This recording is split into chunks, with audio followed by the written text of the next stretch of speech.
आप सभी श्रोताओं, बंधुओं, माताओं, बहनों को गुरु पूर्णिमा की हार्दिक शुभकामनाएं। दोस्तों, यह आषाढ़ी गुरु पूर्णिमा बहुत ही खास है क्योंकि गुरु पूर्णिमा के दिन ब्रह्म योग, इंद्र योग और राजयोग बन रहे हैं। ऐसे में इस दिन गुरु की पूजा और उनकी कथा का श्रवण करने से बल, बुद्धि, धन, वैभव की प्राप्ति होती है।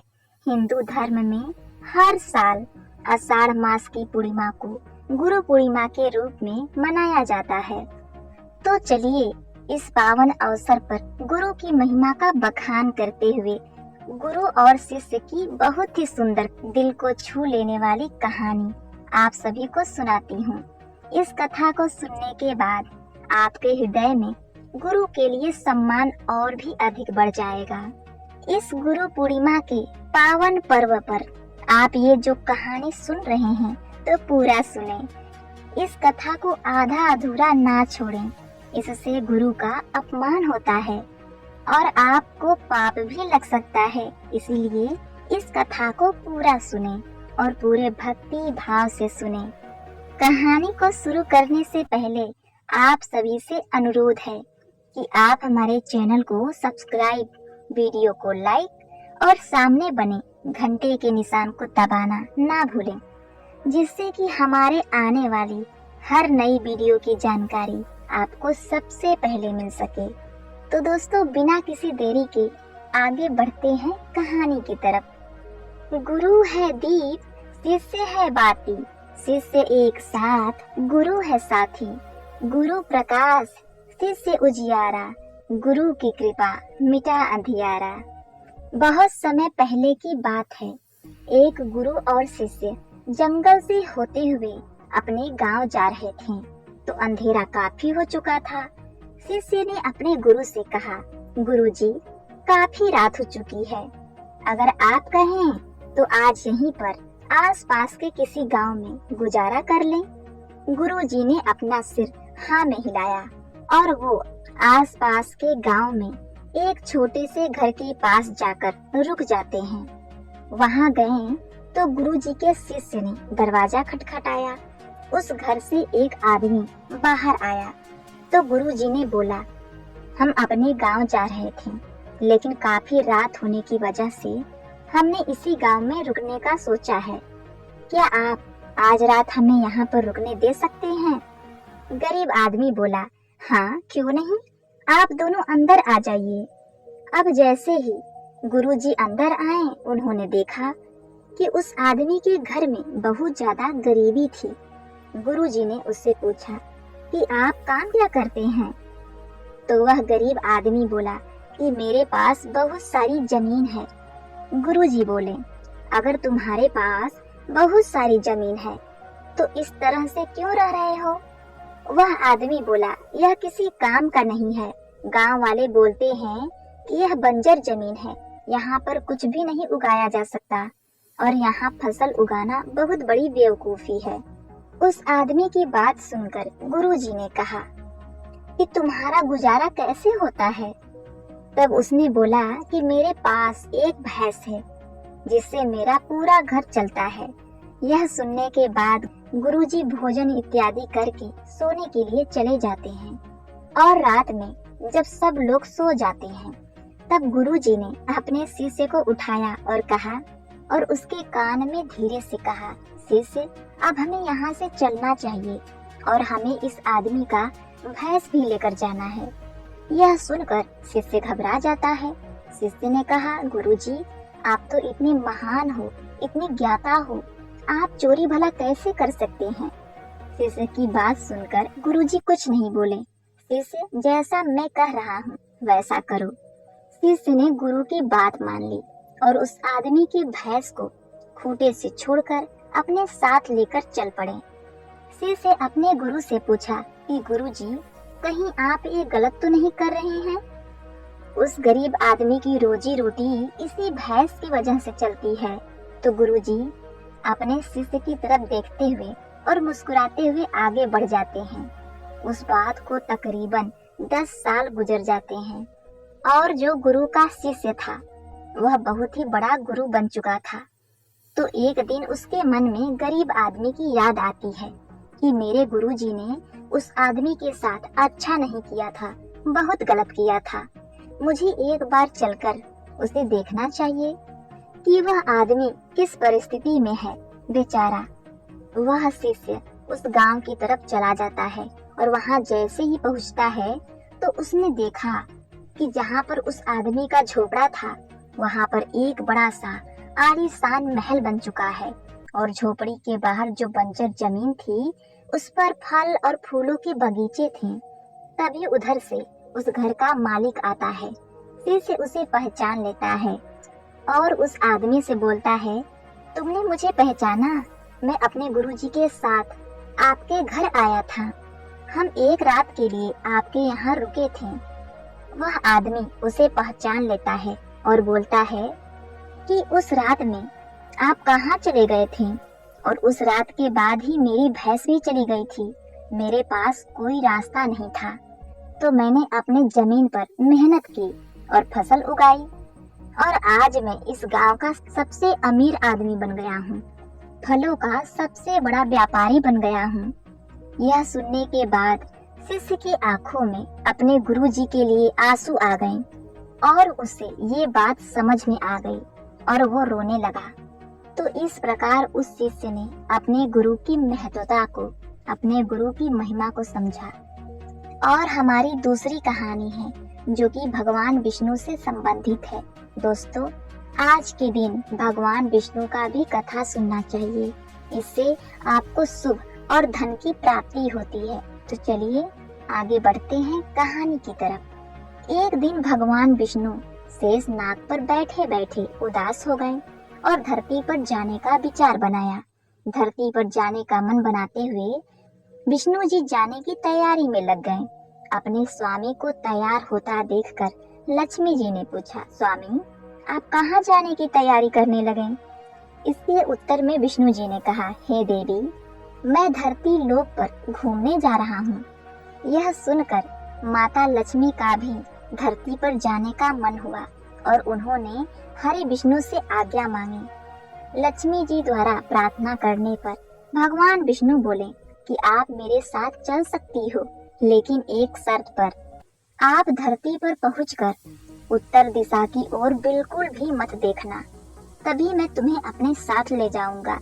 यह सुनते ही माता लक्ष्मी ने तुरंत हाँ कह दिया और विष्णु जी के साथ धरती लोक जाने के लिए तैयार हो गई। माता लक्ष्मी और भगवान विष्णु सुबह सुबह धरती लोक पहुंच गए। जब वे पहुंचे तब सूर्य देवता उदय हो रहे थे। कुछ दिनों पहले ही बरसात हुई थी, इसीलिए धरती पर चारों ओर हरियाली ही हरियाली थी। धरती बेहद सुंदर दिख रही थी। अतः माँ लक्ष्मी जी मंत्रमुग्ध होकर धरती की चारों ओर देख रही थी। माँ लक्ष्मी भूल गईं कि पति को क्या वचन देकर साथ आई हैं। अपनी नजर घुमाते हुए उन्होंने कब उत्तर दिशा की ओर देखा, उन्हें पता ही नहीं चला। मन ही मन मुग्ध हुई माता लक्ष्मी ने जब उत्तर दिशा की ओर देखा तो उन्हें एक सुंदर बागीचा नजर आया। उस ओर से भीनी भीनी खुशबू आ रही थी। बगीचे में बहुत ही सुंदर सुंदर फूल खिले थे। फूलों को देखते ही माँ लक्ष्मी बिना सोचे समझे उस खेत में चली गईं और एक सुंदर सा फूल तोड़ लाईं।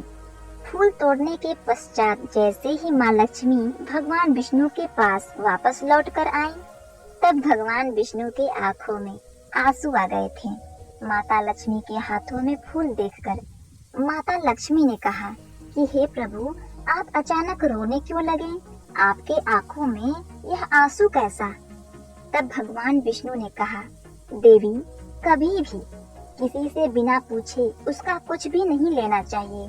और साथ ही माँ लक्ष्मी को विष्णु जी को दिया हुआ वचन याद दिलाया। और फिर भगवान विष्णु जी ने दी माता लक्ष्मी को सजा।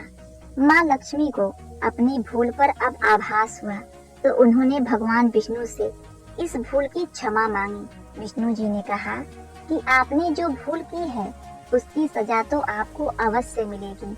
जिस माली के खेत से आपने बिना पूछे फूल तोड़ा है, यह एक प्रकार की चोरी है।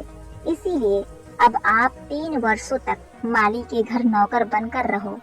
इसके बाद मैं आपको बैकुंठ में ले जाऊंगा।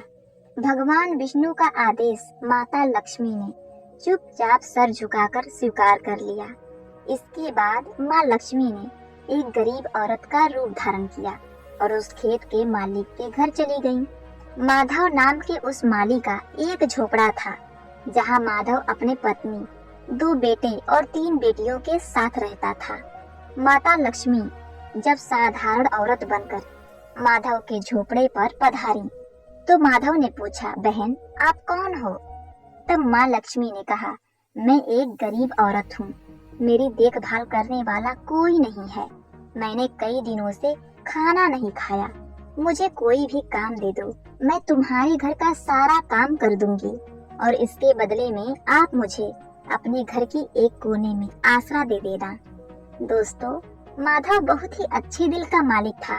उसे दया आ गई, लेकिन उसने कहा, बहन मैं तो बहुत ही गरीब हूँ, मेरी कमाई से मेरे घर का खर्च काफी कठिनाई से चलता है। लेकिन अगर मेरी 3 बेटियां हैं तो उनकी जगह अगर 4 बेटियां होती तो भी मुझे गुजारा करना था। अगर तुम मेरी बेटी बनकर और जैसा रूखा सूखा हम खाते हैं उसमें खुश रह सकती हो तो बेटी अंदर आ जाओ। माधव ने माँ लक्ष्मी को अपने झोपड़े में शरण दे दी और माँ लक्ष्मी 3 साल तक उस माधव के घर पर नौकरानी बनकर रहीं। कथा के अनुसार कहा जाता है कि जिस दिन माँ लक्ष्मी माधव के घर आई थी, उसके दूसरे ही दिन माधव को फूलों से इतनी आमदनी हुई कि शाम को उसने एक गाय खरीद ली और धीरे धीरे माधव ने जमीन खरीद ली और सबने अच्छे अच्छे कपड़े बनवा लिए। कुछ समय बाद माधव ने एक बड़ा पक्का मकान भी बना लिया। माधव हमेशा सोचता था कि मुझे यह सब इस महिला के आने के बाद मिला है, इस बेटी के रूप में मेरी किस्मत आ गई है। एक दिन माधव जब अपने खेत से काम खत्म करके घर आया तो उसने अपने घर के द्वार पर गहनों से लदी एक देवी स्वरूपा औरत को देखा। जब निकट आया तो उसे आभास हुआ कि यह तो मेरी मुंहबोली बेटी, चौथी बेटी यानी कि वह औरत है। कुछ समय बाद वह समझ गया कि यह देवी कोई और नहीं बल्कि स्वयं माँ लक्ष्मी जी हैं। यह जानकर माधव बोला, हे माँ, हमें क्षमा करें, हमने जाने अनजाने में ही घर और खेत में आपसे काम करवाया। हे माँ, यह हमसे कैसा अपराध हो गया। हे माँ, हम सबको आप माफी दे दो। यह सुनकर माता लक्ष्मी मुस्कुराई और बोली, हे माधव, तुम बहुत ही अच्छे और दयालु व्यक्ति हो। तुमने मुझे अपने बेटी की तरह रखा, अपने परिवार का सदस्य बनाया। इसके बदले में मैं तुम्हें वरदान देती हूँ कि तुम्हारे पास कभी भी खुशियों और धन की कमी नहीं रहेगी। तुम्हें सारे सुख मिलेंगे जिसके तुम हकदार हो। इसके पश्चात माँ लक्ष्मी जी अपने स्वामी श्री हरि के द्वारा भेजे रथ में बैठकर वैकुंठ चली गईं। हे माँ लक्ष्मी, मेरी नम्र निवेदन है कि जैसे माधव पर आपने कृपा दृष्टि रखी, वैसे ही कृपा दृष्टि हमारे समाज और देश पर रखना। जय माँ लक्ष्मी। और हमारी तीसरी कहानी, जो कि गुरु का परम भक्त था। तो चलिए आइए इस कहानी को सुनकर अपने मन को उस शिष्य के भांति पवित्र करते हैं। एक शिष्य अपने गुरु से सप्ताह भर की छुट्टी लेकर अपने गांव जा रहा था। तब गांव पैदल ही जाना पड़ता था। जाते समय रास्ते में उसे एक कुआं दिखाई दिया। शिष्य प्यासा था, इसलिए उसने कुएं से पानी निकाला और अपना गला तर किया। शिष्य को अद्भुत तृप्ति मिली क्योंकि कुएं का जल बेहद मीठा और ठंडा था। शिष्य ने सोचा कि क्यों ना यहाँ का जल गुरु जी के लिए भी ले चलूं। उसने अपनी मशक भरी और वापस आश्रम की तरफ चल पड़ा। वह आश्रम में पहुंचा और गुरु जी को सारी बात बताई। गुरु जी ने शिष्य से मशक लेकर जल पिया और संतुष्टि महसूस की। उन्होंने शिष्य से कहा, वाकई में जल तो गंगा जल के समान है। शिष्य को खुशी हुई। गुरु जी से इस तरह की प्रशंसा सुनकर शिष्य आज्ञा लेकर अपने गांव चला गया। कुछ ही देर में आश्रम में रहने वाला एक दूसरा शिष्य गुरु जी के पास पहुंचा और उसने भी वह जल पीने की इच्छा जताई। गुरुजी ने मशक शिष्य को दे दी। शिष्य ने जैसे ही घूंट भरा, उसने पानी बाहर कुल्ला कर दिया। शिष्य बोला, गुरुजी, इस पानी में तो कड़वापन है और न ही यह जल शीतल है। आपने बेकार ही उस शिष्य की प्रशंसा की। गुरुजी बोले, बेटा, मिठास और शीतलता इस जल में नहीं है तो क्या हुआ, इसे लाने वाले के मन में तो है। जब उस शिष्य ने पानी पिया होगा तो उसके मन में मेरे लिए प्रेम उमड़ा होगा।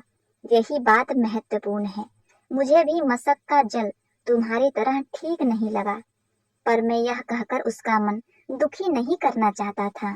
हो सकता है जब जल मशक में भरा गया तब वह शीतल रहा हो और मशक के साफ न होने पर यहाँ तक आते आते यह जल वैसा नहीं रहा। पर इससे लाने वाले के मन का प्रेम तो कम नहीं होता है ना। इस प्रकार से उस गुरु ने उस शिष्य को बहुत बड़ा ज्ञान दिया। इस कहानी से हमें यही सीख मिलती है, दूसरों के मन को दुखी करने वाली बातों को टाला जा सकता है और नई खुशियां खोजी जा सकती हैं। तो प्रिय दोस्तों, इस गुरु पूर्णिमा स्पेशल में आपको यह कहानी कैसी लगी? अगर आपको इसमें से जो भी कहानी अच्छी लगी है, कमेंट बॉक्स में जरूर बताइएगा।